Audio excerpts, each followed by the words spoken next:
You know, you people who are growing up on the TikToks and the Snapchats and the OnlyFans, Candy Kong's even got an account. Don't know how to pay attention to something for more than 15 seconds. Like, what happens if you take the creamed corn of craps and get distracted? Bidet sales are gonna go up. Took me 15 seconds to get potty trained back in my day. And it only takes 5 seconds for a monkey to take a dump because they don't flush, they throw. You know, as I play Donkey Kong while I age, I find myself becoming more of a cranky Kong. I'm just saying, back in the day, you had to have a little bit more focus. Discipline. Unagi. If you wanted to uncover all of the game's secrets that you were playing, you had to play with passion. And nothing makes me more passionate than Donkey Kong Country 2 or Candy Kong. The Donkey Kong Country series is one of my all-time faves, and I've even got a faux silver gorilla deity guarding my Kong games. Maybe if DK had one of those, he wouldn't have his bananas constantly stolen. You suck! Of the SNES trilogy, I feel 2 is the finest gourmet example of the gorillas at their best. It's got the perfect mix of secrets and the best, most imaginative levels. 3 was awesome, but had so much to keep track of that it almost took over management of Donkey Kong 64's collectible buffet. And 1, honestly, if you go back to it, it's kind of bare bones nowadays. But 2, that banana is just ripe. In 2, Diddy and his cousin Dixie Kong have to rescue DK. Captain K Rool has kidnapped Donkey Kong and has him hostage on his far more badass island, directly across from Donkey Kong's. So it's like a Dennis the Menace, Mr. Wilson kind of deal, but with zoo animals. They're just opposing neighbors with different outlooks on how to best use the economy's bananas. DK, K Rool, if I could give you just like one piece of advice, just don't oppose each other like Scheer and Trudeau or Trump and Biden. Like, just really work together to better the world. Because together, your 2 islands would make the best vacation destinations ever. Like, they literally have everything. Donkey Kong Country 1 and 3 have worlds that mainly stick to various wilderness aesthetics. Aesthetic, a director of photography's foreplay.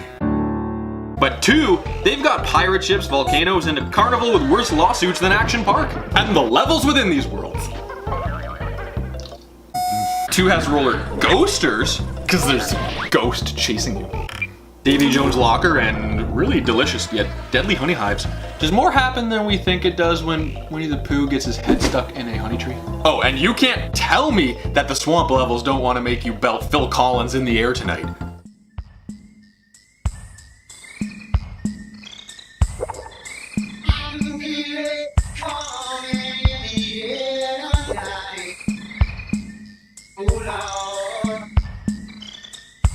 And now that we're on the subject, the music.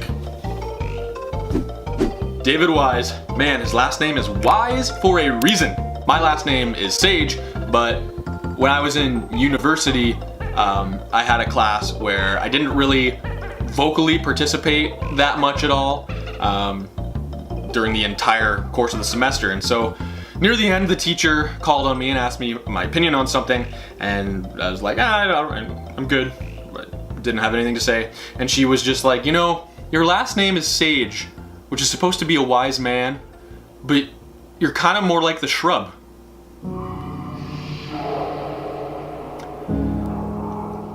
Most of the music in this game is a bop. It slaps. It's a wop? I don't know slang anymore nowadays. Look, I came from a group in high school that thought leet speak was cool, okay? And if you don't like that, you can go QQ more. But good lord, the music in this, look, it's amazing, and I have taken the liberty to just go ahead and make a playlist for you. We've got Jib Jig if you want to feel like you're celebrating anything at a pub. If you want to get down with your honey, Funky the Main Monkey. And Sticker Brush Symphony if you want to get high and contemplate your poor life choices.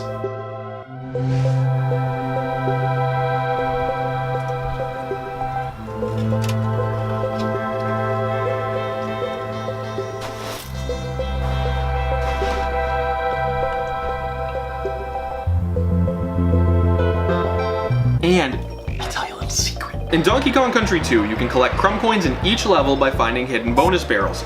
Once you reach 15 crumb coins, you can visit Clubba in each world and pay the toll so you don't end up like our friends Abraham and Glenn.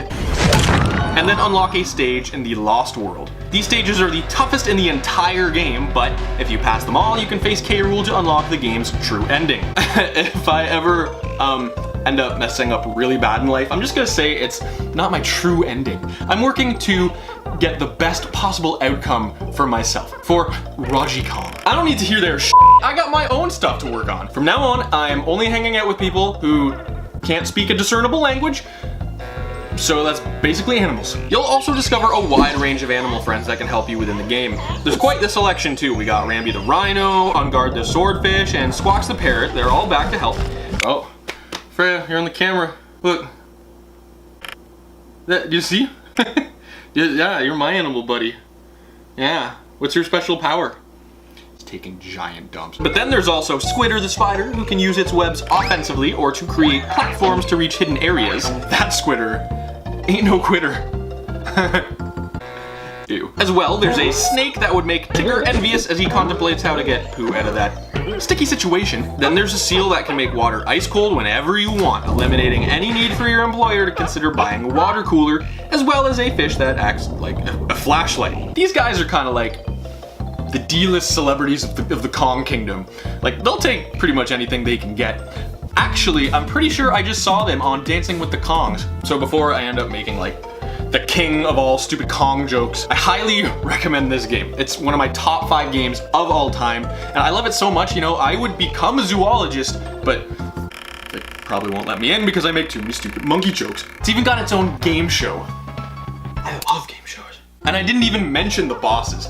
Like, the first game, it's just got giant animals. And they weren't even scary animals or anything. Like, would you be scared of this? Yeah, that's one of my country's national animals right there. And look, Donkey Kong Country 2 has giant animal bosses, but there's one key difference. They're all wearing pirate hats. ARRGH YE MATIES. But anyways, please like, subscribe, and comment below and share your love of Donkey Kong with my love of Donkey Kong. Like, if I were to play only one side scroller for the rest of my life, it would be this game.